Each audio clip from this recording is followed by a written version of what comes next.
Nous allons commencer notre étude. D'abord, mon épouse et moi, nous sommes toujours heureux de vous rencontrer en ce début de l'année 2017. Nous remercions le Seigneur de nous avoir accordé cette nouvelle année, ce qui montre que sa patience est encore sur la terre, son amour est sur nous et il compte sur nous pour la mission qu'il a assignée à l'Église, être témoin dans ce monde. Que le Seigneur vous bénisse tous, vous, vos proches, vos familles, tant auprès qu'au loin. C'est notre souhait dans le Christ. Nous allons chanter au numéro 39 dans notre recueil malgache, avant de lire quelques textes qui serviront d'introduction à notre étude. Fandianar Panzakan Railu Vanao, Fandianar Imbahakan Tan Wanao. 39 dans notre recueil malgache.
Seigneur Jésus, tu es la tête de l'Église, tu es notre roi.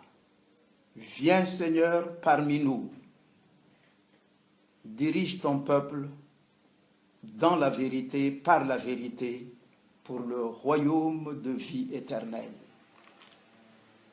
Apprends-nous, Seigneur, à marcher avec toi dans ce monde qui prend fin, à œuvrer avec toi pour ton corps. Quelle Église!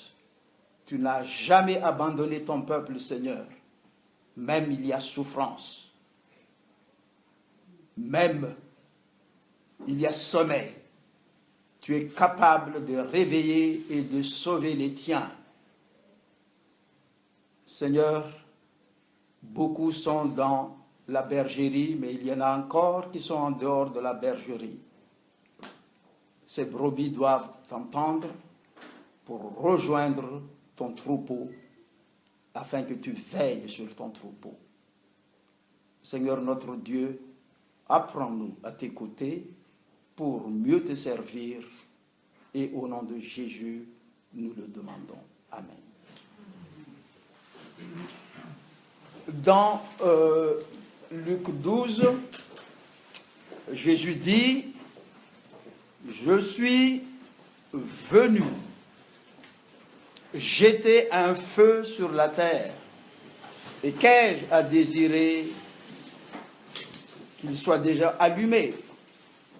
Et il est un baptême dont je dois être baptisé, combien il me tarde qu'il soit accompli. » Une mission du Seigneur dans le monde. Il doit être baptisé pour être le Messie sauveur. Et ce baptême a eu lieu à la croix. Après ce baptême, le feu s'allumera et nous connaissons la Pentecôte. Et quand le feu s'allume, il est lumière du monde. En s'adressant au peuple juif à cette époque, il exhorte le peuple à connaître le moment où il parle. Et il a dit,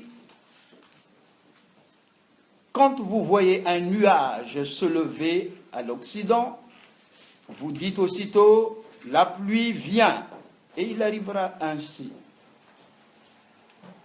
Quand vous voyez souffler le vent du midi, vous dites, il fera chaud, et cela arrive. Vous savez discerner l'aspect de la terre et du ciel. Comment ne discernez-vous pas ce temps-ci? Il s'agit de discerner le temps présent.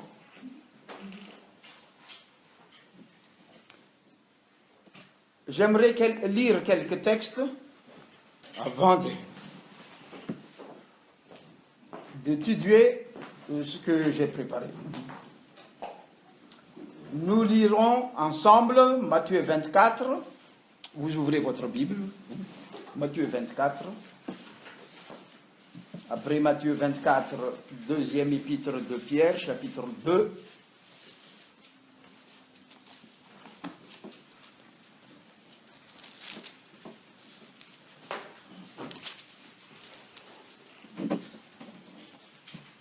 Alors, à partir du verset 1, je lis Matthieu 24 dans ma version. Comme Jésus s'en allait, au sortir du temple, ses disciples s'approchèrent pour lui en faire remarquer les constructions. Mais Jésus leur dit, « Voyez-vous tout cela? Je vous le dis en vérité, il ne restera pas ici pierre sur pierre qui ne soit renversée. » Il s'assit sur la montagne des Oliviers. Et les disciples vinrent en particulier lui faire cette question. « Dis-nous, quand cela arrivera-t-il et quel sera le signe de ton avènement et de la fin du monde ?» Jésus répondit, « Prenez garde que personne ne vous séduise, car plusieurs viendront sous mon nom, disant, c'est moi qui suis le Christ. Ils séduiront beaucoup de gens. Vous entendrez parler de guerre et de bruit de guerre. Gardez-vous d'être troublés, car il faut que ces choses arrivent. Mais ce n'est pas encore la fin. Une nation se lèvera contre une nation et un royaume contre un royaume. Et il y aura en divers lieux des famines, des tremblements de terre. Tout cela ne sera que le commencement des douleurs. Alors, on vous livrera au tourment, on vous fera mourir, vous serez haïs de toutes les nations à cause de mon nom.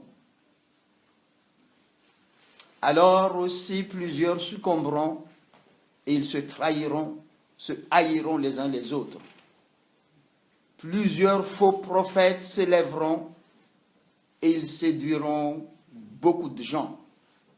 et parce que l'iniquité sera accrue, la charité du plus grand nombre se refroidira.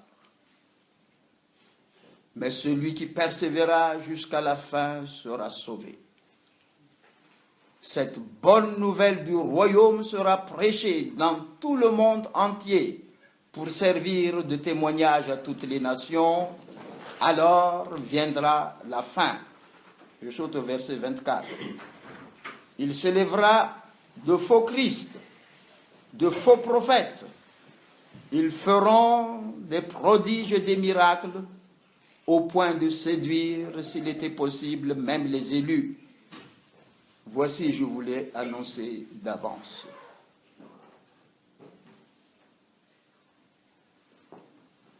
Si donc on vous dit, voici, il est dans le désert, n'y allez pas. Voici, il est dans la chambre, ne le croyez pas. Car, comme l'éclair part de l'Orient et se montre jusqu'à l'Occident, ainsi sera l'avènement du Fils de l'homme. En quelque lieu que soit le cadavre, là s'assembleront les aigles. Je passe à 2 Pierre 2.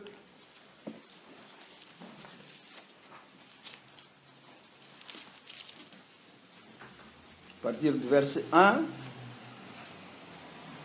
Il y eut parmi le peuple juif, de faux prophètes, et il y aura de même parmi vous de faux docteurs, qui introduiront des sectes pernicieuses et qui, reniant le maître qui les a rachetés, attireront sur eux une ruine soudaine. Plusieurs les suivront dans leur dissolution, et la voix de la vérité sera calomniée à cause d'eux. Par cupidité, amour d'argent, ils trafiqueront de vous au moyen des paroles trompeuses, eux que menace depuis longtemps la condamnation et dont la ruine ne sommeille point. Je passe à 1 Jean 4.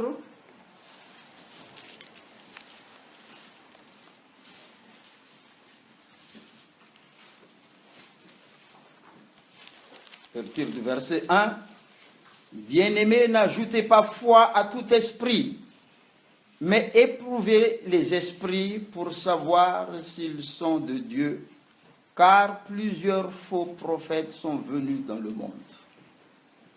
Reconnaissez à ceci l'Esprit de Dieu.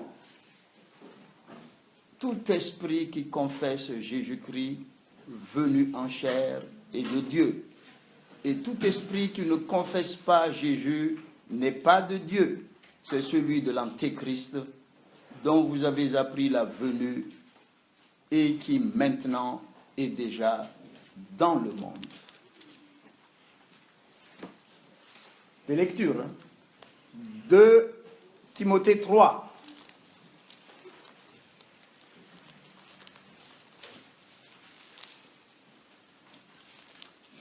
À partir du verset 1.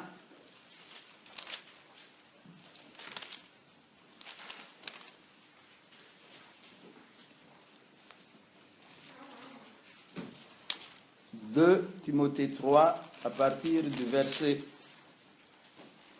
1.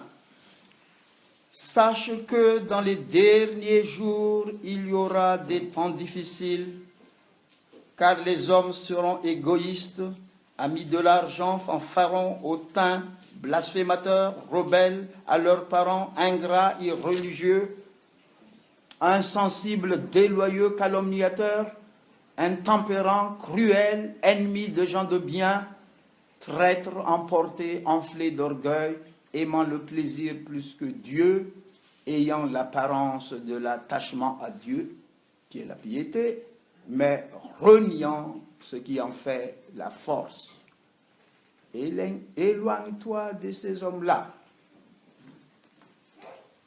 Et le chapitre 4, toujours, versets 3 et 4. car il viendra un temps où les hommes ne supporteront pas la saine doctrine, mais ayant la démangeaison d'entendre des choses agréables, ils se donneront une foule de docteurs selon leurs propres désirs, détourneront l'oreille de la vérité, se tourneront vers les fables. Mais toi, sois sobre en toutes choses, supporte les souffrances, fais l'œuvre d'un évangéliste, remplis bien ton ministère. Je lis tous ces passages pour attirer votre attention que nous sommes dans les derniers temps où foisonnent les faux prophètes avec leurs enseignants qui sont des faux enseignants. Notre Bible parle de docteurs. Docteurs sont des enseignants, tout simplement.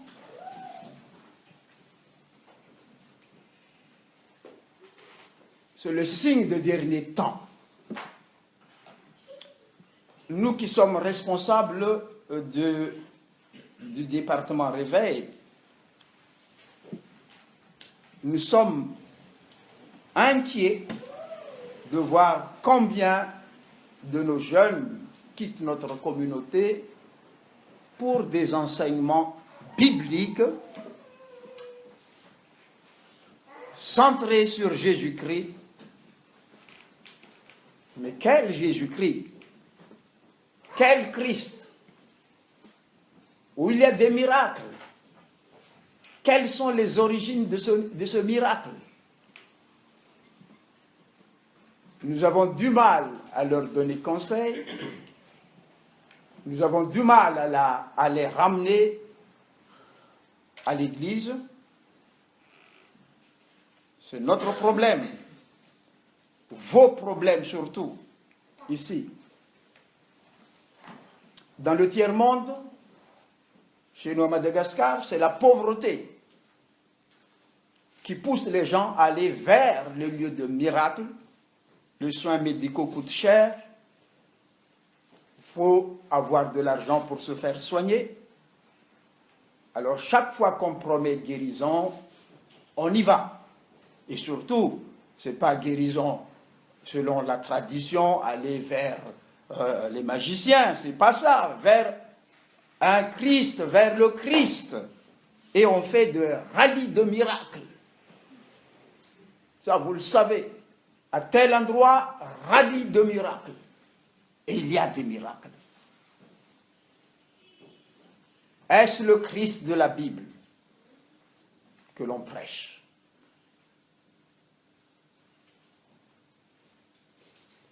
Dans le monde africain, vous pouvez regarder les télévisions, combien de prophètes,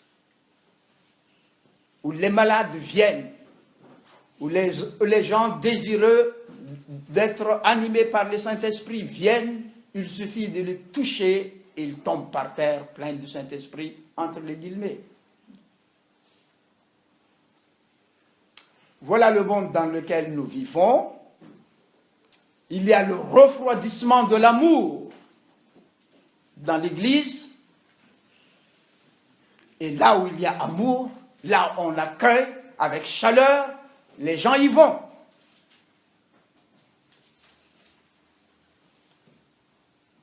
Il y a sommeil dans la tradition. J'aimerais bien que nos pasteurs soient là. Sommeil dans la tradition, dans la belle liturgie. Ça endort. Les gens veulent aller là où il y a vie, entre les guillemets.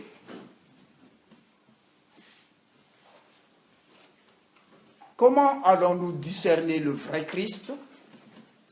Comment allons-nous garder nos jeunes dans ce que nous étudions comme voie du vrai Christ? Voilà le défi.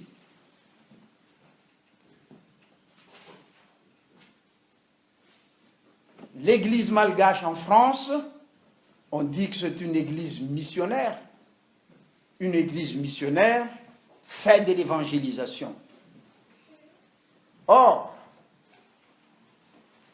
cette église malgache en France n'est pas le fruit de l'évangélisation, mais le fruit des malgaches hors du pays qui veulent se voir, prier ensemble, chanter en malgache, garder la tradition malgache et sauvegarder la tradition malgache. Les chrétiens venus de Madagascar établis en France, ils se sont retrouvés et ont fondé la FPMA. On veut évangéliser un monde nouveau qui parle une langue qui n'est pas notre langue, avec les traditions des églises établies à Madagascar. Voilà notre problème. Alors que les églises nouvelles, comme on dit chez nous, les églises cadettes, on dit cela à Madagascar, ce sont des églises qui s'établissent, et pour s'établir, sont des églises qui évangélisent. Elles emploient d'autres méthodes. Il faut qu'il y ait des adeptes. On ne véhicule pas, on ne sauvegarde pas une tradition établie, mais comment avoir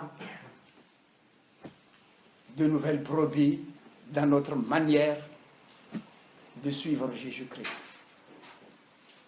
Et beaucoup abandonnent la tradition pour suivre des choses nouvelles.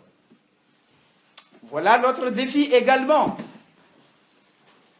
Et il faut y réfléchir. Nous, notre ministère de berger, c'est un ministère d'évangélisation. Et nous ne sommes pas évangélistes lorsque nous sommes à part, comme lors de notre réunion ici, mais nous sommes évangélistes au sein de l'Église. Il n'y a pas d'église qui ne soit pas église de réveil. Et ça, je martèle cela toute fois que j'ai la parole, que le réveil n'est pas un département dans une église. Le réveil, c'est l'église de Jésus-Christ, née du réveil de la Pentecôte, qui s'est répandue dans le monde par les actes des apôtres, donc les actes du Saint-Esprit dans les apôtres. Voilà l'église chrétienne. Donc, une fois l'église dort, revient aux pratiques païennes, la parole de Dieu dit, réveille-toi d'entre les morts, et Christ t'éclairera.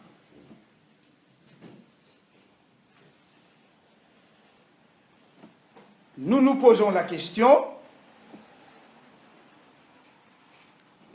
sommes-nous toujours dans la bonne voie? Et si nous sommes dans la bonne voie, il n'y a pas une meilleure voie qui se présente à nous pour que nous soyons évangélistes.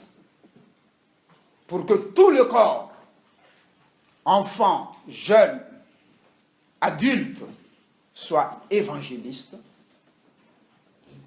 Est-ce que nous n'avons pas d'autres moyens? Voilà la question que je vous pose. Nous, pasteurs, hein, nous aimons bien. Amen. Ça, nous aimons ça.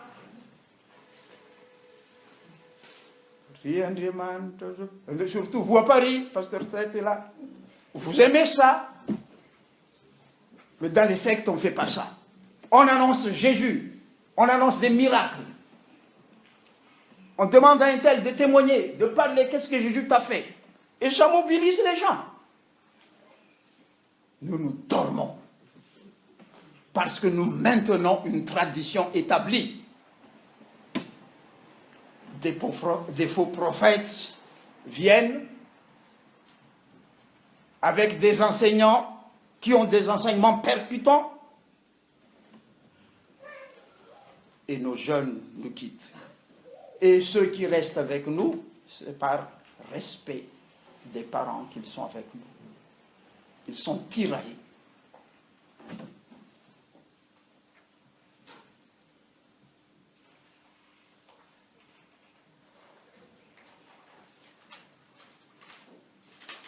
Si vous-même, vous allez nous raconter pourquoi un tel nous a quittés, pourquoi un tel nous a quittés, où est-ce qu'il est maintenant, avec qui il est maintenant, nous sommes dans la désolation. Dans notre pays, à Madagascar, les nouvelles sectes, on n'aime pas le mot secte, mais les nouvelles dénominations, les églises cadettes, arrivent en 5 ans, 10 ans, à réunir tant de fidèles. Les politiciens qui ne veulent que des adeptes, des électeurs, favorisent l'action de ces églises. Et le pays s'enfonce dans une spiritualité qui est loin de la théologie de la croix de Jésus-Christ.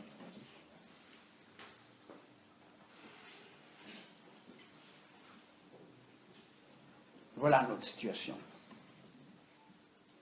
Donc, le protestantisme se définit comme effort permanent d'être fidèle aux Saintes Écritures, de souligner l'importance et la force de la foi pour la transformation de la vie des païens. Nous y croyons. Dieu est fidèle à sa parole, il est fidèle à son peuple. Nous sommes en train de lire le livre de Jérémie maintenant.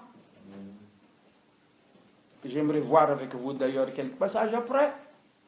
Dieu qui a élu son peuple est fidèle à son peuple, mais quand son peuple s'éloigne de la vérité, il punit. Je ne te laisserai pas impuni, mais je ne t'abandonnerai jamais. Car j'étais aimé d'un amour éternel, et c'est pour cette raison que j'ai conservé ma grâce envers vous. Voilà notre Dieu.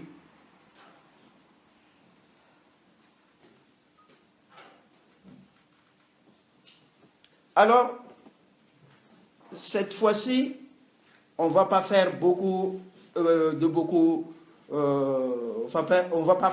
d'études de textes. Vous êtes bien instruits. Vous avez de vrais docteurs. Vous avez de vrais enseignants. Mais nous allons tout simplement voir le côté pratique.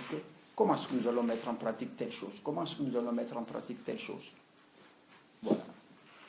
Alors, je vais vous parler pour essayer de connaître et de suivre le vrai Christ. Nous parlerons de la repentance biblique, de la guérison biblique, des bénédictions bibliques, centrées sur Jésus-Christ. Nous avons ce Dieu-là. Tout le monde cherche à être fidèle aux Saintes Écritures, mais le Dieu de l'Ancienne Alliance œuvre dans la Nouvelle Alliance avec le même esprit en Jésus-Christ auquel il faut croire. Je prie encore une fois. Nous allons prier. Seigneur notre Dieu, nous sommes dans la confusion.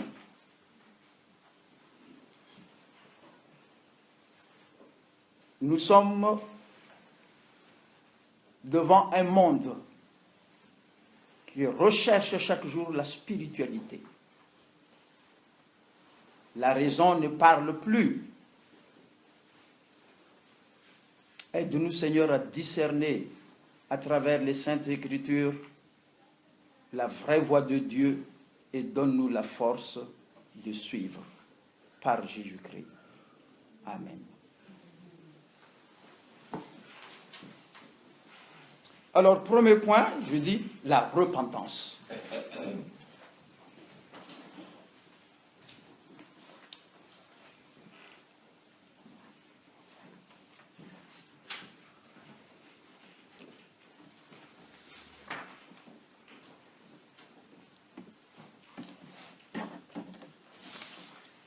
je reste autour du livre de Jérémie que nous sommes en train de lire, Jérémie 30, Jérémie 31. Voilà ce que nous lisons maintenant. Pour ceux qui lisent.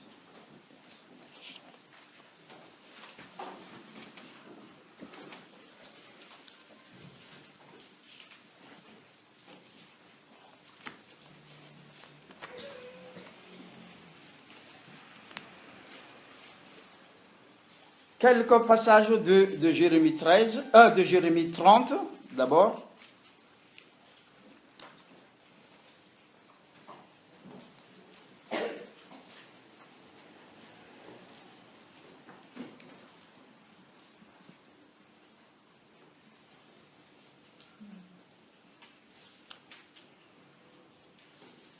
Deuxième partie du verset 21. Je le ferai approcher et il viendra vers moi. Car qui oserait de lui-même s'approcher de moi, dit l'Éternel? Qui oserait de lui-même s'approcher de moi? Et au verset 31, 18,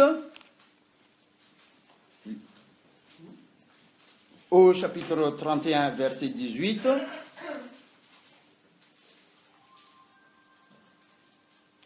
troisième partie, fais-moi revenir et je reviendrai, car tu es l'Éternel, mon Dieu. Et Jésus-Christ de dire aux Jean 6, verset 44,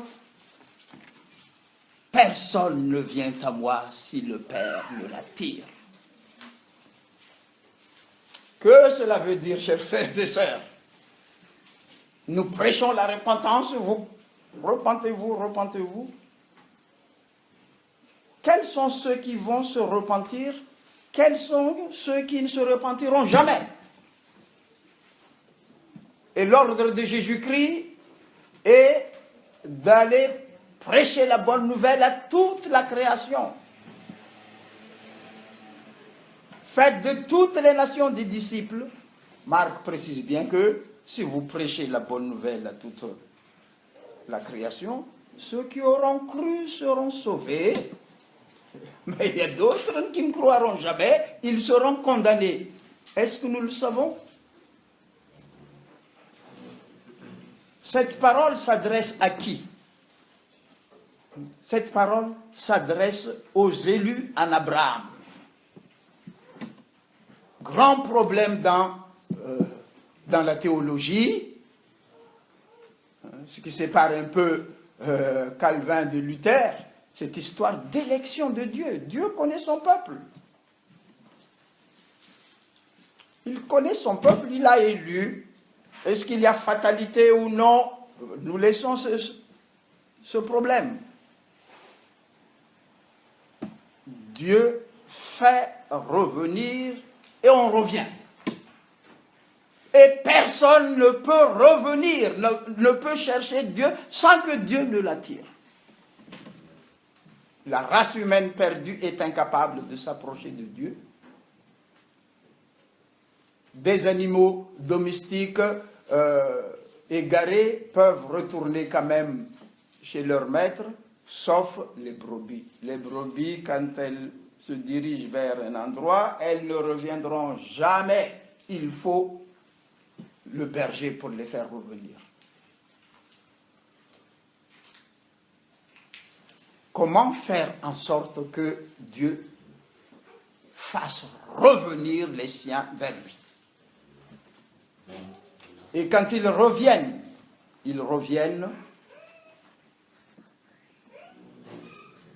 en larmes.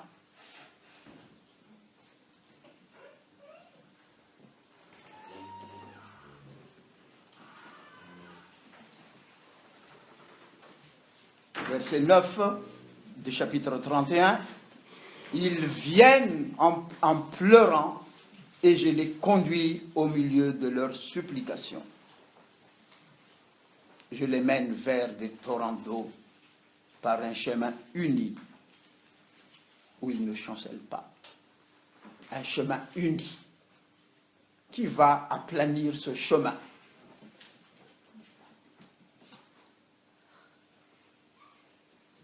L'évangile de Marc commence par l'évangile de Jésus-Christ appelant le peuple à se repentir. Car la voie dans le désert s'intitule ainsi « Aplanissez le chemin ». Il faut un chemin préparé.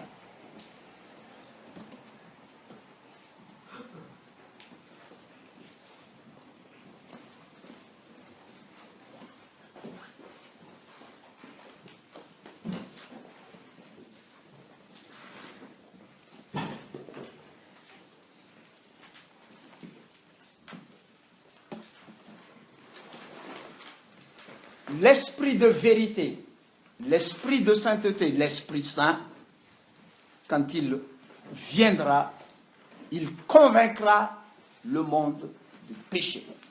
C'est l'œuvre du Saint-Esprit. Convaincre du péché.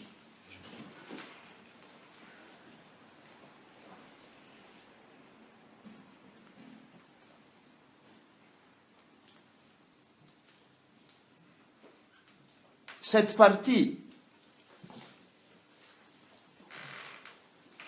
de la pratique de la foi chrétienne, c'est le début du ministère de Jésus-Christ.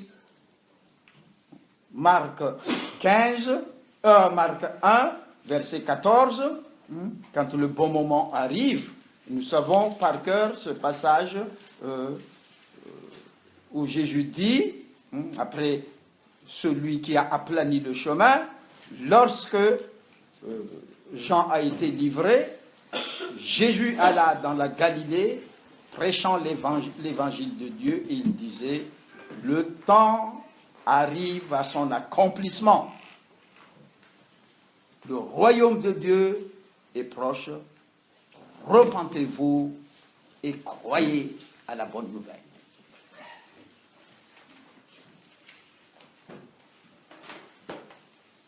Il commence par appeler le peuple à la repentance,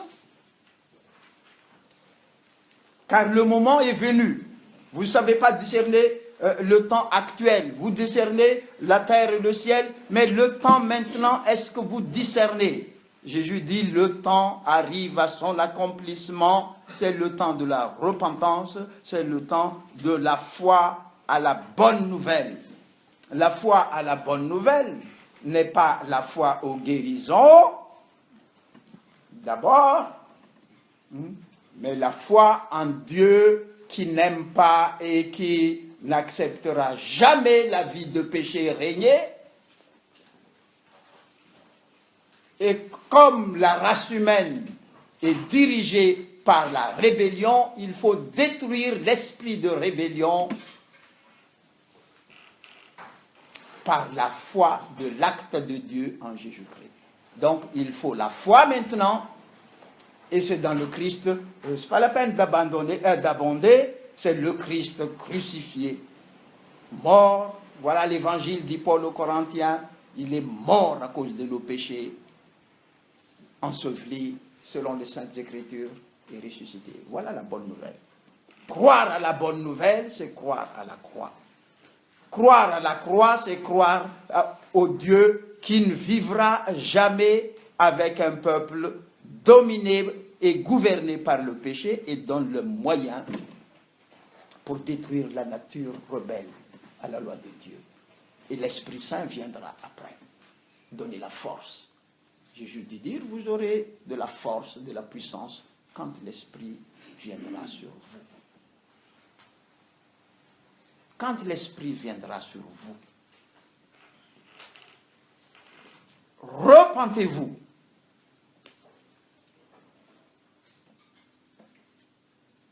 De quoi allons-nous nous repentir? Les Juifs, ils ont Moïse, ils ont la loi, ils cherchent à obéir à la loi de toutes leurs forces, et on aura le ciel. Il faut changer d'opinion, de vision revenir, le terme hébraïque veut dire revenir, pour dire changer de voie. Maintenant, nous allons à la foi.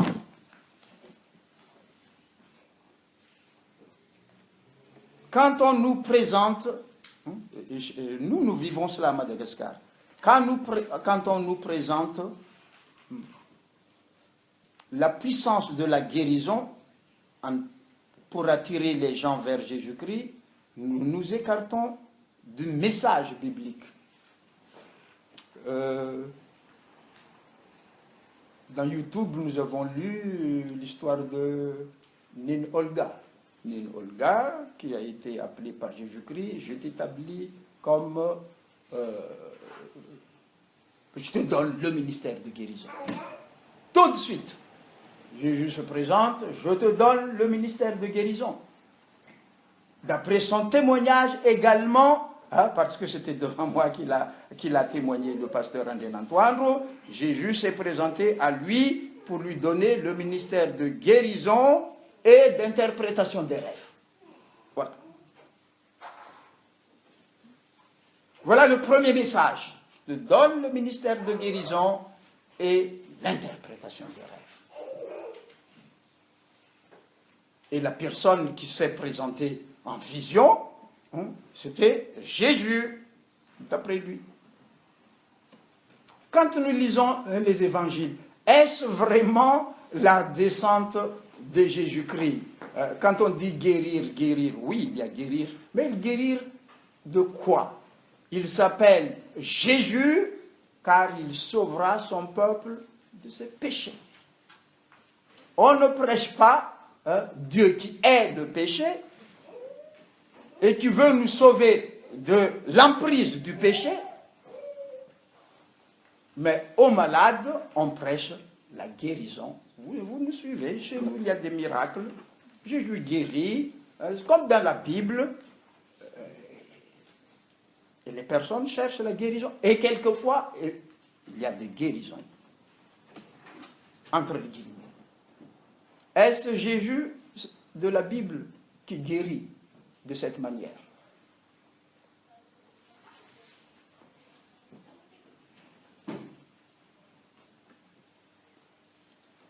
Regardez nos enfants. Il y a ceux qui ont reçu l'esprit de prophétie. Il y a ceux qui ont l'esprit de don, l'esprit de guérison, qui ne prêchent pas l'amour de Dieu en Jésus-Christ, mais qui regardent, vous souffrez de quoi? Je regarde vos pieds, est-ce qu'ils sont égaux, vos pieds là? Non, un est plus court que l'autre. Vous avez besoin de massage. Voilà ce qu'on voit maintenant. Allez à la guérison. Je vous dis, un malgache qui est assistant à l'université de Madagascar a suivi une personne qui se dit prophète de Jésus-Christ, avec foi, et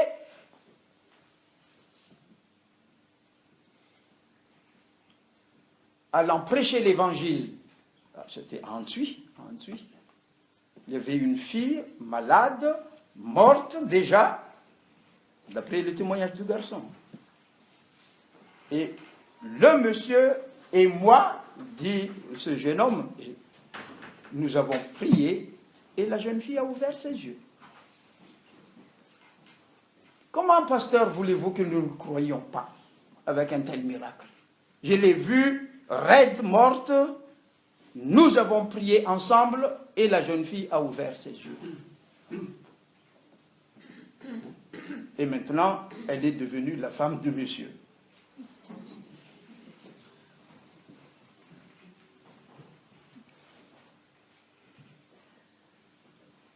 Ce jeune qui est là. La femme du monsieur qui a prêché, qu'il a... Oui, du prophète. Oui. Devenue la femme du prophète. Pas du jeune. Ce n'est pas du jeune homme. C'est la femme du prophète. Comment voulez-vous que nous ne croyons pas, nous voyons ces miracles?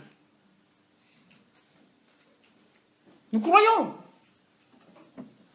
Alors j'ai expliqué, parce qu'il est malade, le garçon qui a témoigné, un assistant à l'université de Madagascar, il a dit, bon, sa femme l'a quitté, il est tombé dans la misère, quelqu'un lui a prêché l'évangile et l'a envoyé au toub chez nous. C'est là qu'il me raconte tout cela.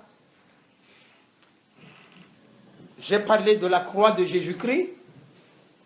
Et il a dit, ah, avec le monsieur, on n'aime pas la croix.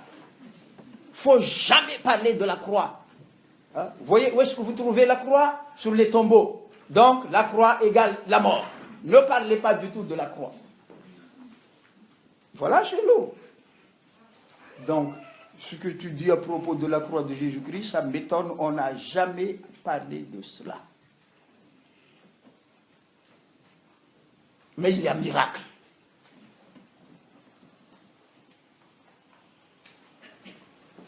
Et il parle d'une manière convaincante.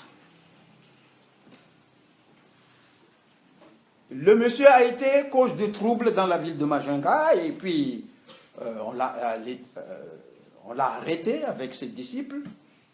Mais les disciples étaient prêts à mourir. Parce que vous allez souffrir à cause de mon nom. On vous traînera au tribunal. Le jeune homme qui m'a témoigné m'a dit, j'étais, pasteur, prêt à mourir.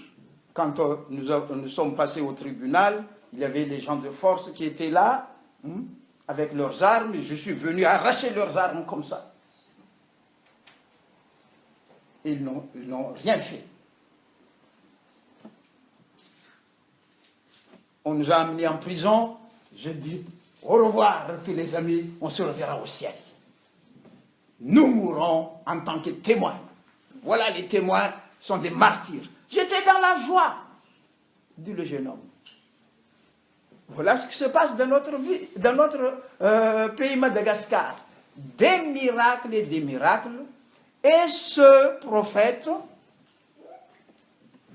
dit, est né d'une femme, mais il n'a pas de père. Il est fils de Dieu.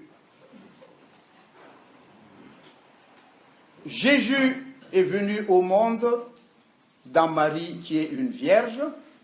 Maintenant, Jésus revient, selon ce que l'apôtre Paul dit, Dieu a choisi les fous et les folles du monde pour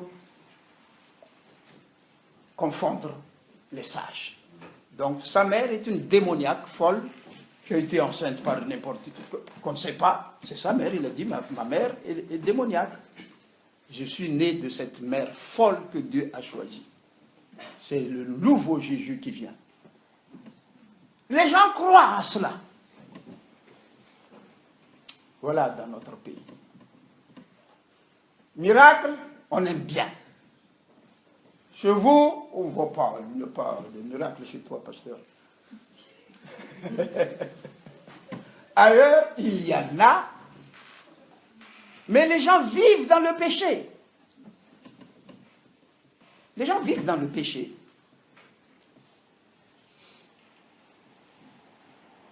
J'ose vous le raconter parce que ce témoignage vient de son disciple le plus proche. On voit que le monsieur ne se conduit pas bien envers les filles. Et il a dit, c'est une permission que j'ai reçue de Jésus. Et on croit. Il a cette permission, entre les guillemets.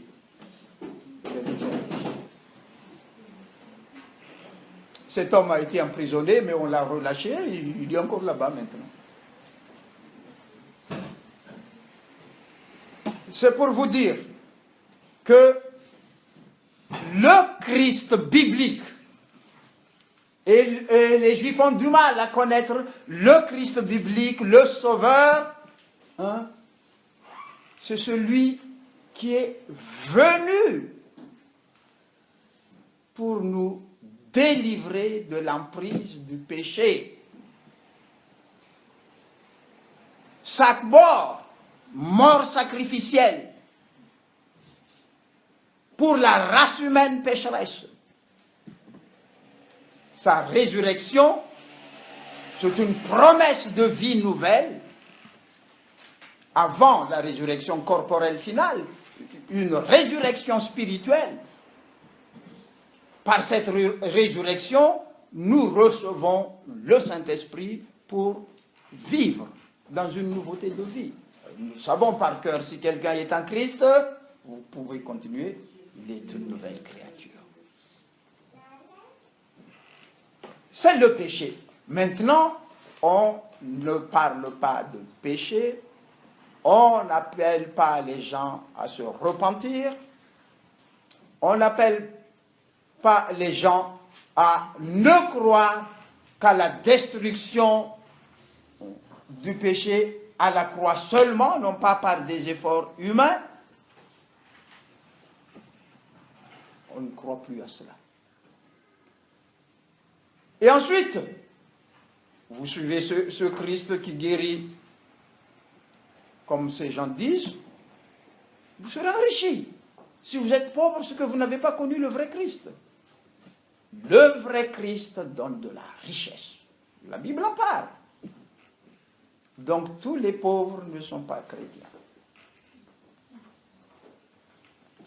Dans les églises anciennes, on vous demande de payer. Ici, chez nous, on vous donne de l'argent. Comment voulez-vous que les pauvres malgaches ne viennent pas? Ils viennent en masse. D'abord, on leur donne de l'argent avant de les exploiter après. Où est le Jésus de la Bible? Voilà les faux messies, les faux Christ avec ces faux prophètes et surtout prophétesses. Ça pullule à Madagascar. Nentel, nentel, nentel, nentel, des nènes et des nènes. Très peu de dates quand même, heureusement.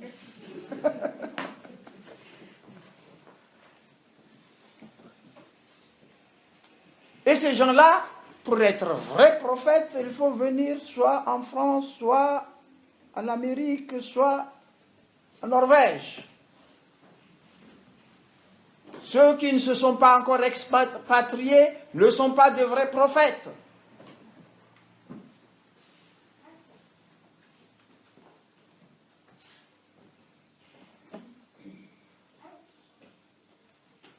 Si nous confessons nos péchés, nous le disons dans notre liturgie, Dieu est juste et fidèle pour nous le pardonner. Et nous délivrer de toute injustice.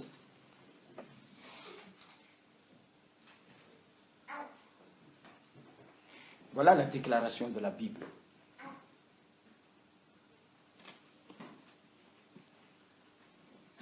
Fais-moi revenir à toi. Le Saint-Esprit fait revenir les élus vers Jésus-Christ. Voilà le rôle. Faire revenir vers Jésus-Christ pour se repentir du péché et pour faire mourir la domination du péché dans la foi en la mort de Jésus-Christ et une nouveauté de vie par la puissance de la résurrection que le Saint-Esprit véhicule. L'année dernière, on a bien parlé de la croix de Jésus-Christ. Qu'est-ce que c'est que la croix de Jésus-Christ? C'est le docteur Perry qui a donné un enseignement. Si nous sommes appelés à faire des œuvres bonnes, de bonnes œuvres en Jésus-Christ, c'est parce que Jésus-Christ nous a délivrés. Les œuvres de la prédication, les œuvres, ce qu'on appelle les bonnes œuvres, sont les fruits de la croix de Jésus-Christ. Fruit de la croix de Jésus-Christ. Alors, on nous dit ici, lisons le verset 31, le chapitre 31 de Jérémie, je reviens toujours à Jérémie, chapitre 31,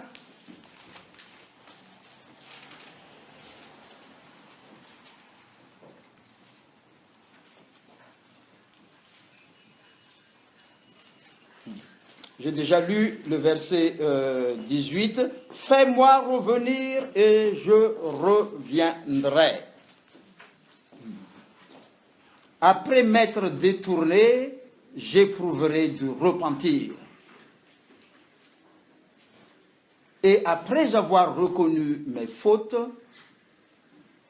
je frappe sur ma cuisse, je suis honteux, confus, car je porte l'opprobre de ma jeunesse. J'ai reconnu mes fautes.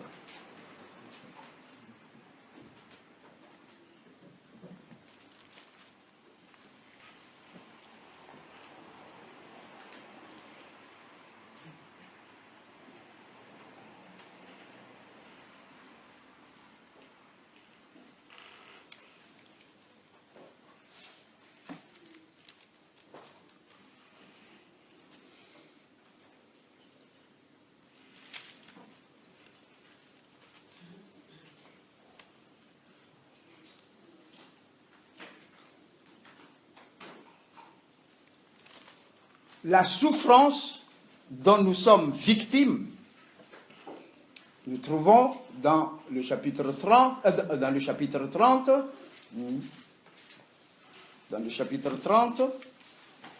bon, j'ai lu à partir du verset 14 pour être compris.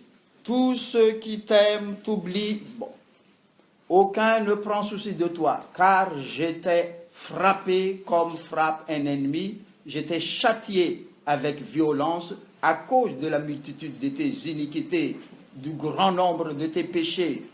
Pourquoi te plaindre de ta blessure, de la douleur que tu causes, que cause ton mal? C'est à cause de la multitude de tes iniquités, du grand nombre de tes péchés, que je t'ai fait souffrir ces choses.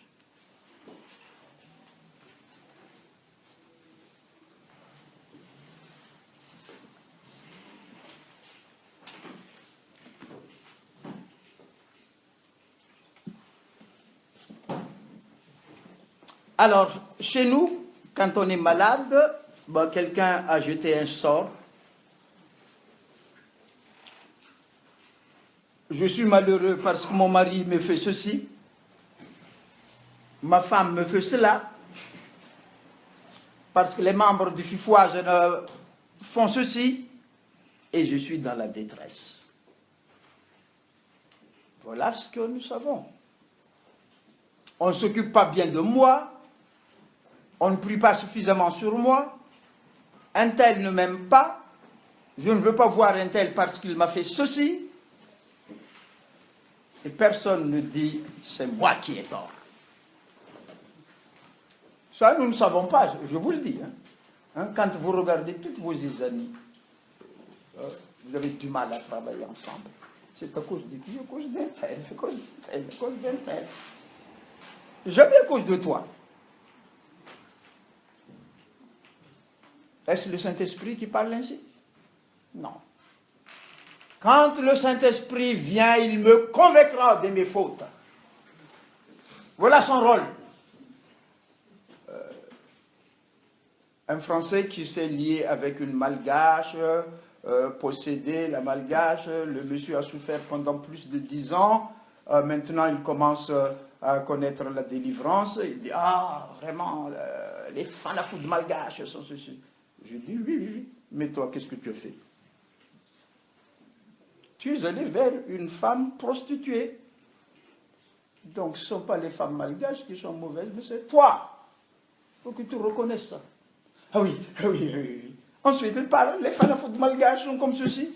Non, c'est toi qui as tort. Tu as mis les pieds là où tu ne dois pas mettre les pieds.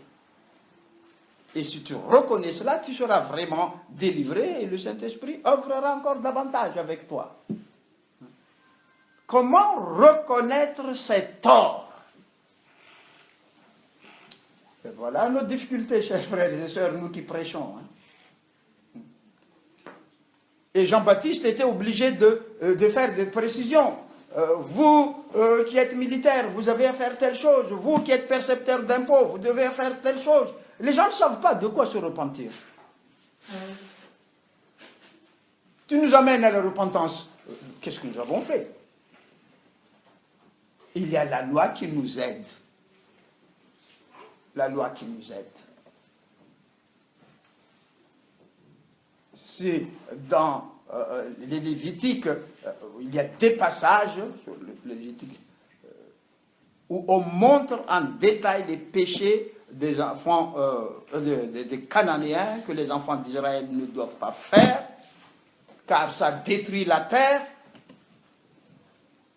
La loi nous permet de lire ces choses, de voir de quoi sommes-nous victimes. Et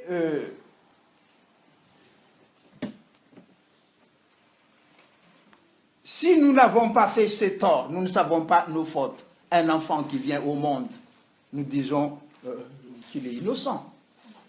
Il est innocent, qu'est-ce qu'il a fait? Il n'a rien fait. Il n'a rien fait, mais il est victime. C'est ici à Paris, d'ailleurs, lors du ministère du pasteur Soulouf qui était ici,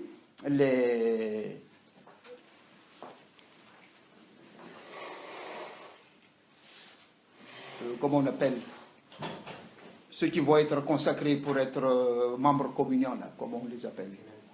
Les catéchumènes. Les catéchumènes, avant leur consécration, le pasteur a organisé un week-end. J'étais venu. Le soir, j'ai discuté avec les catéchumènes, un à un, et un autre qui m'a dit, pasteur, je suis surmené. Tu es surmené? Pourquoi tu fais beaucoup d'études? Non, je suis surmené, j'ai mal au cœur, etc. J'ai des souffrances. Je dis non, c'est pas surmené. C'est pas avec votre manière de travailler actuellement que vous allez être surmené. On a enquêté, on voit que la chose ne vient pas tellement de la personne, mais des parents. Il y a un héritage. Et la personne est victime. Je dis non, ça c'est le mauvais esprit, ça. Et quand on a pris sur cette personne, vraiment, il a fait des crises, à l'étonnement du pasteur. Mais j'ai jamais pensé à cela. Elle non plus, elle n'a pas pensé à ça, cette personne. Mais son histoire et son état actuel traduisent qu'elle est victime du péché. Les prophètes, quand ils se repentent de leurs péchés, ils parlent de leurs propres péchés et de péchés de leurs ancêtres. Voilà ce qui s'abat sur notre pays, sur nos descendants. Et cela, d'après la loi, le péché des parents qui vont aux enfants de leurs enfants, jusqu'à 3e, 4e génération. Mais si on remonte, on peut aller jusqu'à dans ce qu'on appelle le péché originel. Nous venons au monde pécheur et incapables de satisfaire à la loi de Dieu. Dans la nouvelle naissance, on voit qu'on est né pécheur, on actualise le péché des parents et on est enclin au péché qui nous entoure. Au moment où Dieu pardonne, il efface toutes ces souffrances. Quand le pardon vient, je lis Jérémie 31.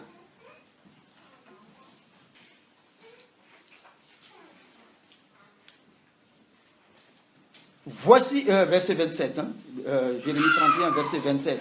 Voici les jours viennent, dit l'Éternel, où j'ensemencerai la maison d'Israël et la maison de Juda d'une semence d'hommes et d'une semence de bêtes.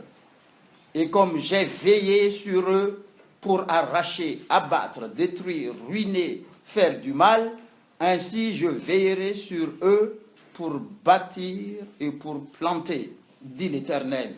Et en ce jour-là, on ne dira plus « les pères ont mangé de raisins verts et les dents des enfants ont été agacées. Mais chacun mourra pour sa propre iniquité. Tout homme qui mangera de raisins verts, ses dents en seront agacées. Où est-ce qu'on détruit le péché des ancêtres? Qu'est-ce que ça veut dire? Nous héritons le péché d'Adam, nous héritons ce qu'ont fait nos parents, mais arrive le moment où Dieu dit non. Maintenant, tu n'es plus victime de cela. À quel moment? Ben, vous me répondez par un verset biblique. À quel moment? On n'accusera plus son père, on n'accusera plus sa mère, on n'accusera plus même Adam et Ève. À quel moment?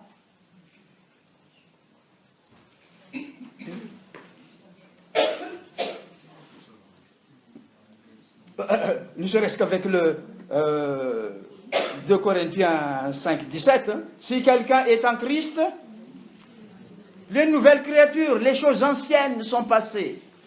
Mais Pierre le dit d'une manière plus précise. C'est Pierre qui le dit d'une manière plus précise. 1 Pierre 1, verset 18.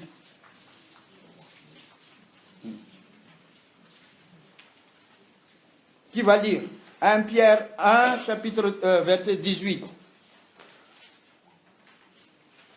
Bon, je le dis, sachant que ce n'est pas par des choses périssables, par de l'argent ou de l'or que vous avez été rachetés de la vaine manière de vivre que vous aviez hérité de vos pères, mais par le sang précieux du Christ, le sang de Jésus. C'est là qu'on est délivré. Et avec toute cette histoire d'enlever les malédictions dues à la méchanceté de nos parents, à notre incapacité de satisfaire à la loi, où est-ce qu'on nous délivre de la condamnation de la loi? Vous le savez aussi. On a insisté dessus à Gardanne, c'est pas Gardanne, à Besançon. Où est-ce que la malédiction de la loi nous a été enlevée? Il y a la 3, verset 13. Christ nous a rachetés de la malédiction de la loi, étant devenu malédiction pour nous. Car il est écrit, maudit est quiconque pendu au bois. C'est le Christ crucifié. C'est ainsi à la fois à la croix. C'est avec ça d'ailleurs qu'on a rectifié un peu cette idée, comment faire le manapaka. Oujuna, oujun lalana, nitsmanarakan lalana, oujun taranakin panum sampi. Où est-ce qu'on coupe ces vaines manières héritées des ancêtres? C'est à la croix. Donc, c'est la foi à la crucifixion de Christ qui nous délivre de cela. Malheureusement, nous transformons cela en rite spécial, simplement. On va faire tel rite, on va faire tel rite, on va faire tel rite, et on est sauvé. Voilà pourquoi, quelquefois, notre fameuse liturgie, voici la loi, on n'a pas accompli la loi, le pasteur se répand, bon, si vous vous repentez aussi, levez-vous, recevez le pardon. Ça devient un rite, ça ne mobilise personne. Ce n'est pas en lisant un passage de la loi que tu te sens vraiment victime du non-respect de cette loi et que par cette prière rapide, tu es délivré. Normalement, ça devrait être cela. Mais la personne n'est pas consciente de son péché. La personne n'est pas sensibilisée sur son état pécheur et ne va pas à la croix. Il n'y a que le sacrifice du Christ qui nous délivre de toute malédiction. Et cela appelle notre foi On ne condamne plus un tel, on ne condamne plus ses parents, on connaît l'histoire d'Adam et d'Ève. Non, maintenant, le temps est accompli. Nous sommes au temps où Dieu pardonne réellement.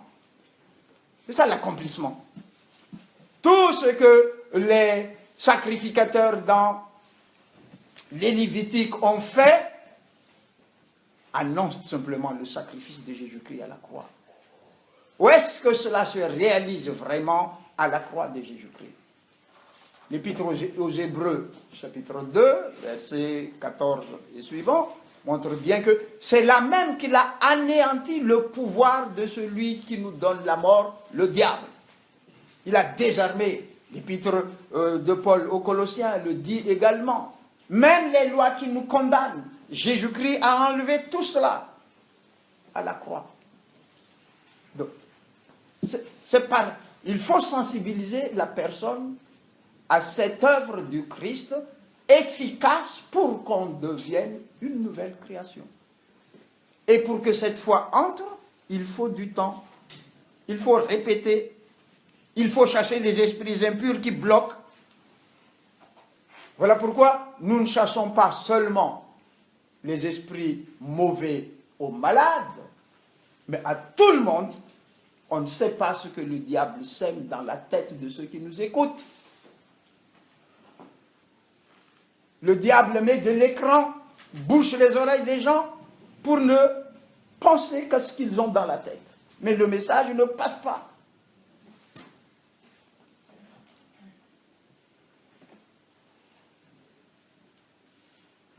L'exhortation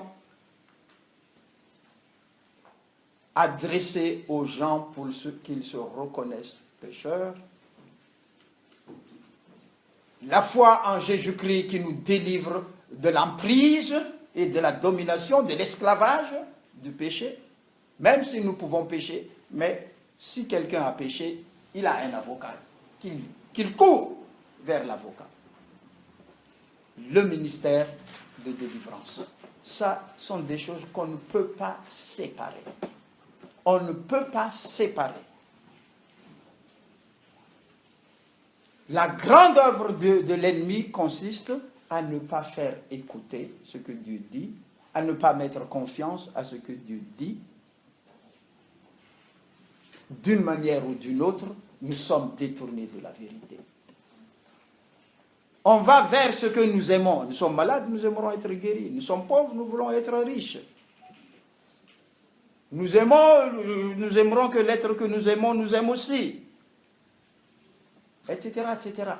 Vers les bénédictions, nos regards sont pointés vers les bénédictions, mais la voie de la bénédiction, on met entre parenthèses. Voilà pourquoi les sectes pullulent chez nous. C'est tout simplement. On n'insiste pas sur la partie douloureuse. Je ne te laisse pas impuni, dit le Seigneur, je t'ai puni, mais je ne t'abandonne pas. Car je t'ai connu avant que tu sois formé dans le sein de ta mère, je t'ai connu. Donc c'est le plan de Dieu, l'élection de Dieu. Et dès le sein de ta mère, j'étais déjà consacré. Tu es à moi. Tu n'as pas connu cela. Arrive le moment, en entendant la parole, tu acceptes. Ça, c'est le plan de Dieu. Voilà pourquoi ceux que Dieu appelle à la vie éternelle, en entendant le message de la repentance, ils viennent à Christ. Ne dites pas, voilà le problème des jeunes, ils ont des amis, etc. Vous parlez trop dur, nos amis sont partis. Oh, non, non, non, ceux qui écoutent Jésus sont vos amis. Ceux qui ne veulent pas écouter Jésus ne sont plus vos amis. Ce ne sont pas vos amis. Ce sont des coureurs après les miracles.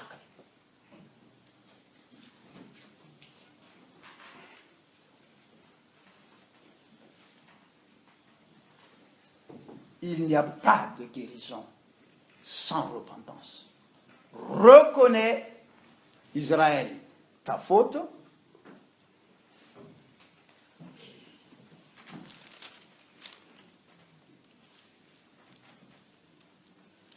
Et je te guérirai, je panserai tes plaies, dit l'Éternel. Et ce n'est qu'après que s'élèveront du milieu de toi des actions de grâce, de réjouissance. Chapitre 30, verset 19. Ce n'est qu'après que s'élèveront des actions de grâce, des cris de réjouissance. Une fois, lorsque nous sommes à part ici, j'ai parlé des louanges. Les nouvelles dénominations aiment les louanges. Il y a des ministres de louanges, des spécialistes de louanges. Et ils ne sont là que pour louer. Ça existe. Hein? On a parlé une fois de l'exokide. Voilà. Louange sur louange. Vous connaissez le couple qui dirige ça. Mais tu vois bien que même dans les yeux du couple, il y a quelque chose d'anormal.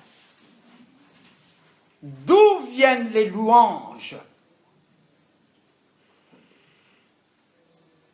C'est parce que j'étais dans ma misère. J'ai crié à Jésus-Christ. Jésus-Christ m'a délivré et me donne son esprit. Une reconnaissance au Dieu Sauveur.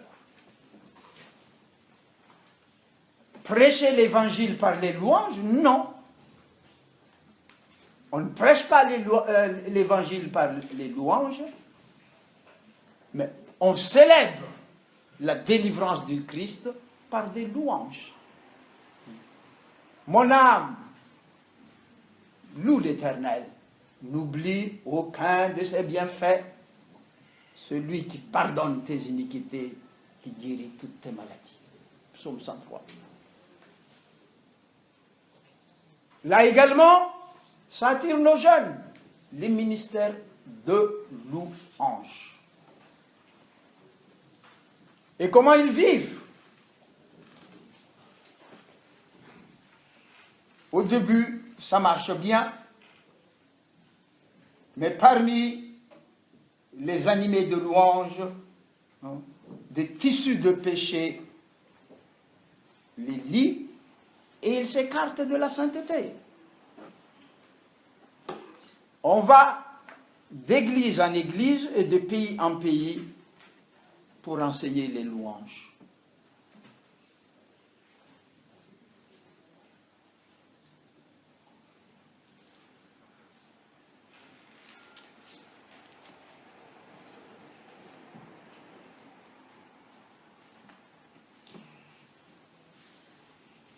Nous devons, je dis, joindre à tout moment, pour essayer de voir clair, vrai enseignement du salut sur Jésus-Christ crucifié. Et il n'y a pas de croix si les gens ne vivaient bien. Donc, le péché, délivrance de la domination du péché, une vie nouvelle par le Saint-Esprit. Et le Saint-Esprit est une puissance qui nous aide. Ce que la loi n'a pas pu faire, dit Paul dans Romains 8, à cause de la chair, Dieu a fait en envoyant son Fils à la croix. Pour que la loi qui marche selon l'Esprit soit respectée par l'Esprit que donne Dieu aux croyants en Jésus-Christ.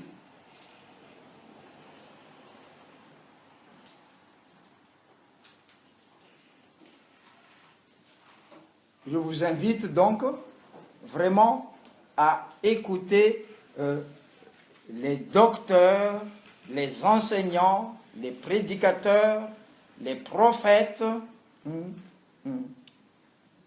qu'il y a dans notre monde, qui viennent chez nous. Où est-ce qu'on nous amène? Vers les bénédictions, oui, mais à qui Dieu accorde les bénédictions? À ceux qu'il a délivrés de la puissance du péché. Où est-ce qu'il le fait? À la croix de Jésus-Christ. Ce n'est pas une loi, mais c'est une exhortation à croire à la foi. Vous croyez à cela. Et c'est la nouvelle vie en Jésus-Christ qui nous aide à mieux comprendre la loi, à mieux vivre le recommandement du Seigneur, à travailler. Ceux qui croient à mon nom feront les œuvres que je fais, dit Jésus-Christ. Souvent, nous nous précipitons pour faire les œuvres, mais ceux qui croient en lui, ce sont ceux qui croient à la possibilité de vaincre le péché au nom de Jésus. Les démons que nous chassons, ce sont les démons qui incitent les gens à vivre dans le péché. Ce sont les esprits qui bouchent les oreilles des gens à l'enseignement de la sainteté.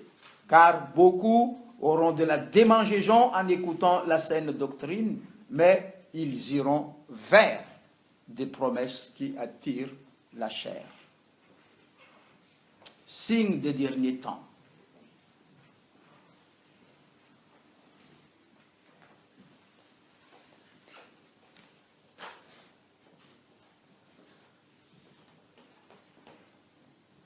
Prédication, enseignement, puissance de la rénovation dans la croix et la résurrection de Jésus-Christ. Et ensuite, nouvelle vie en Jésus-Christ. Voilà ce que nous voyons. Voilà ce que nous voyons dans la Bible. Et on ne se trompera jamais. Est-ce que notre FPMA est vraiment la seule dénomination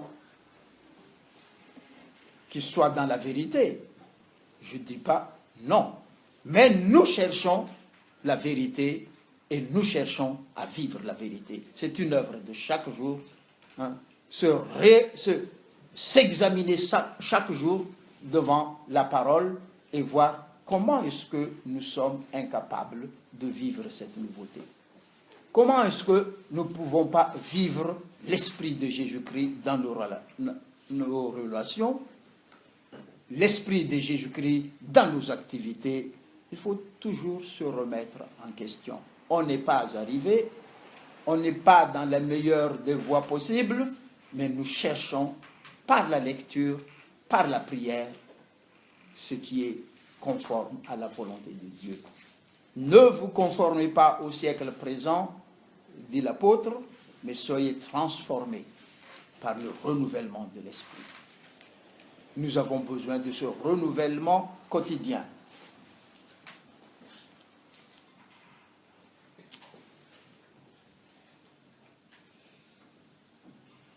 Qu'est-ce que nous demandons à Jésus? Je termine là. Ce que Dieu a donné à Jésus lui-même. Selon Ésaïe 11, Ésaïe 11 nous donne la caractéristique de l'Esprit Saint. Comment est-ce que l'Esprit Saint qui était en Jésus-Christ, cet Esprit Saint est un esprit, comment il le dit, esprit de sagesse et d'intelligence, esprit de conseil et de force, esprit de connaissance et de crainte de l'Éternel. Esprit de sagesse et d'intelligence, c'est ce que dit la version seconde. Ce qu'il appelle l'intelligence ici, c'est le mot qui veut dire discernement. Bina en hébreu, bin, le verbe bin, c'est discerner. Je l'ai théologien, rouar, bina, esprit de discernement. L'intelligence nous permet de discerner, est-ce de Dieu ou non? N'accordez pas foi à tous les esprits. N'accordez pas foi à tous les enseignements. Tout ce qui nous éloigne de Jésus, le Christ devenu chair. Pourquoi il est devenu chair? Pour être sacrifié. C'est ainsi qu'on l'appelle l'agneau de Dieu qui doit être sacrifié pour le péché du monde. C'est ça l'incarnation. et sa résurrection, victoire sur toutes les conséquences du péché pour une nouvelle vie. Ce n'est qu'ainsi qu'on peut arriver à être avec Dieu. L'islam est prêché avec force chez nous également, en donnant de l'argent à ceux qui veulent être adeptes. On a du mal à trouver des Bibles à Madagascar, et si on en trouve, ça coûte cher. La société biblique est entrée dans la crise. Les Bibles qu'il y avait ont été achetées à grand nombre, brûlées. Voilà ce qui se passe dans notre pays. On croit à Jésus-Christ, mais pas à Jésus crucifié. L'islam rejette cela. Et voilà des Malgaches qui suivent. Oh, eux aussi ils croient à la Bible, hein? Eux aussi ils font ceci. Notre Bible, il n'y a pas de solution au péché sinon la foi au sacrifice du Christ. Même si c'était un ordre du Christ, dit Paul, d'aller prêcher la bonne nouvelle et baptiser au nom du Père, du Fils et du Saint-Esprit, Paul dit même, Dieu ne m'a pas envoyé pour baptiser, il m'a envoyé pour annoncer la croix. Que cela veut dire? Il y a des choses que nous considérons comme vraiment centre du salut, centre de la vraie chrétienté, et certains s'appellent même baptistes, ceux dont le nom de baptiste, on insiste sur le baptême. Oui, il faut que ce baptême soit centré sur la croix de Jésus-Christ. Certains se font baptiser X fois, étant donné que c'est la quantité d'eau qui a de la valeur, et non la signification de la croix. Paul insiste sur la signification de la croix. Et nous aimerons que nos enfants soient centrés sur la croix. Et quand cela viendra, le temps du rétablissement, quand Dieu rétablit son peuple, qu'est-ce qu'il fera? Ce Jésus que l'on croit,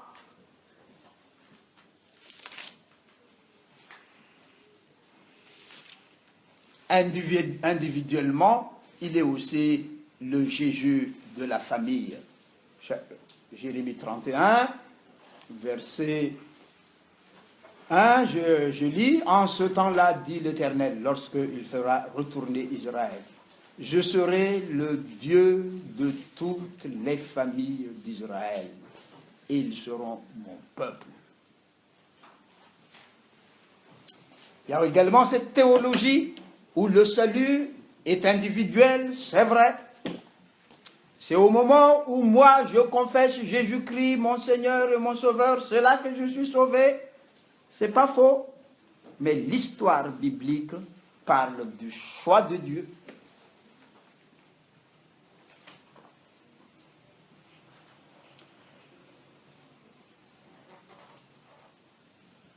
Avant que tu sois formé dans le sein de ta mère, ça c'est le choix de Dieu.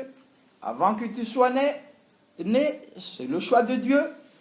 Arrivera un moment où tu entends la parole de Dieu qui te parle de cela. Tu te repens de tes péchés. Et tu te tournes vers le Christ. C'est le choix de Dieu. Ensuite, ce Dieu qui sauve, c'est un Dieu de la famille. Je suis ton Dieu, le Dieu de tes descendants jusqu'à 1000 générations. Le baptême des enfants n'a pas de sens, n'a pas de signification. L'enfant n'a pas cru à Jésus-Christ. Voilà ce qui attire nos enfants. Mon enfant, si je suis en Christ, mon enfant est dans le Christ. Je suis, au temps de grâce, Dieu de toutes les familles. Et Josué d'insister, moi et ma maison, je suis responsable de mon être et de ma maisonnée. Nous allons servir l'Éternel. Comment est-ce qu'on reconnaît Jésus dans vos familles? C'est ma femme qui en parlera. Comment est-ce qu'on... Le temps de grâce, le temps est accompli, où le salut qui s'est adressé à la race entière, à la race humaine, à nous qui sommes capables d'entendre. Ça aussi, Dieu vise notre famille. Le couple en Christ, comment il vit? comment vous vivez en couple. Le couple avec les enfants. Ce que je vois, quelquefois, malheureusement, c'est que la maman est avec les enfants contre le papa, ou le papa est avec les enfants contre la maman. Division. Christ est-il divisé? Il est le Dieu de la famille. Je m'arrête là. Il est le Dieu de la famille. Nous avons, et les familles réunies constituent ce qu'on appelle l'Église.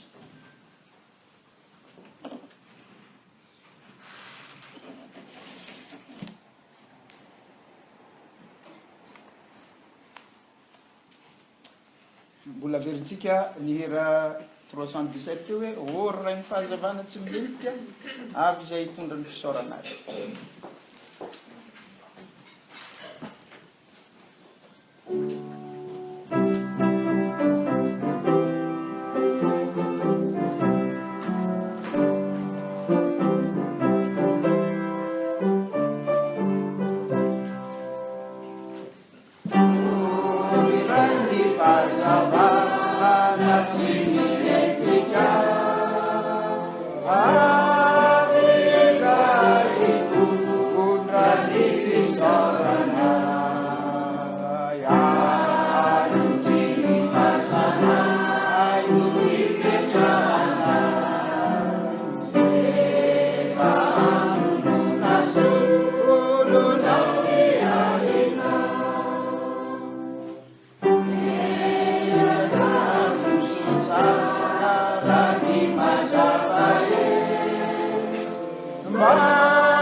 Seigneur, merci pour ta parole devant nous et nous aimerons que cette parole, Seigneur, devienne notre vie. Par la puissance de ton esprit, Seigneur Dieu, qui nous ramène à Jésus-Christ, par la foi au ministère du Christ à la croix et la puissance de la résurrection, faites de nous de nouvelles créatures pour que les œuvres du Christ soient aussi nos œuvres. Tu nous aides, Seigneur, à demeurer dans la vérité, à discerner la vérité avec ce qui est incorrect, du vrai avec le faux. Nous sommes au temps de confusion. Dirige-nous, Seigneur, pour bien discerner quelle est ta volonté et quel est le culte agréable devant toi. Merci Jésus. Amen.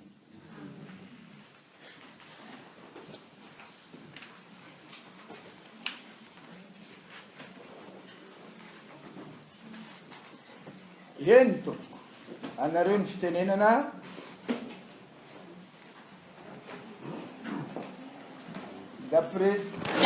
Après tout ce que je dis,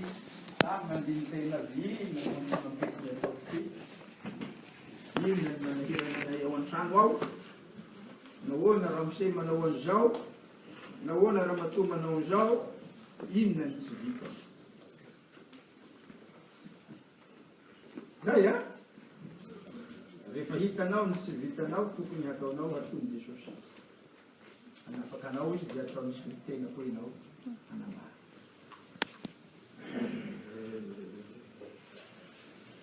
Dans le mouvement de réveil, c'est d'abord les chrétiens qui retrouvent la nouvelle vie et ce n'est qu'après que les païens viennent.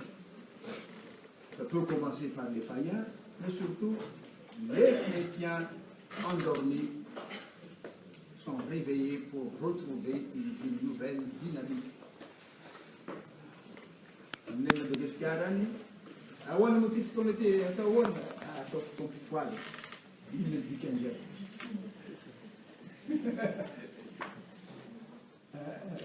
L'anno nel della sete, a Topifoal non sanno chi era, Vava Cattortelli, giorno dopo quel bel, Vava Cattortelli, gli Asau Marani. Zay eo mitovy Efizekem, misy mitovy kely efatra mantsy ny ihany mitovy voalohany faharoa fahatelo asany faharoa le nankiray hoe tsisy lalàna fa hira vakiteny toroteny hira vakiteny toroteny mamara toroteny asa sy fampahirezana vity mitsangana atsika andray famelan-kely fitaovany fanekemponatany da ataonay salahady.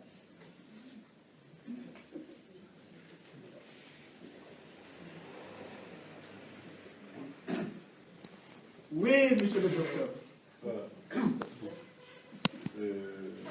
Vous aviez parlé de la confusion tout à l'heure, et la confusion à propos de ces jeunes.